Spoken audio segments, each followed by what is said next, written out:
నమస్కారం అండి. శ్రీ గురుభ్యో నమః. నా పేరు కాపా మధుసూదన్. నేను సాంస్కృతిక విద్యాపీఠంలో ముహూర్త నిర్ణయము, జ్యోతిష్యము, వాస్తు చదువుకున్నాను. భోగి పండుగ, సంక్రాంతి ఎప్పుడు అనే సందేహాలు ఎక్కువ వ్యక్తపరుస్తుండడంతో ఈ వీడియోతో మీ ముందుకు రావడం జరిగింది.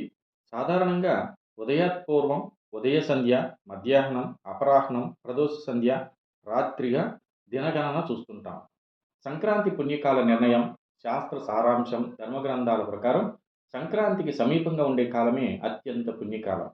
సంక్రమణకు ముందు, వెనుక ఉన్న సమయం మొత్తం పుణ్యప్రదమే. కానీ ఈసారి సంక్రమణం రాత్రి జరిగింది.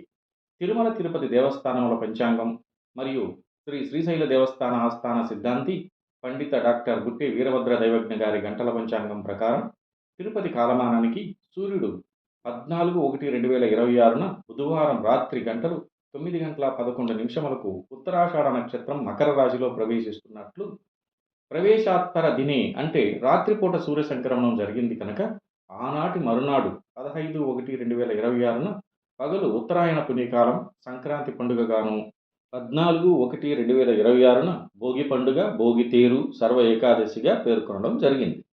దీని ప్రకారం పండుగలు, పెద్దలకు బట్టలు పెట్టుట, కనుమ కొనసాగింపు చేసుకోవచ్చు. శుభం భూయాత్.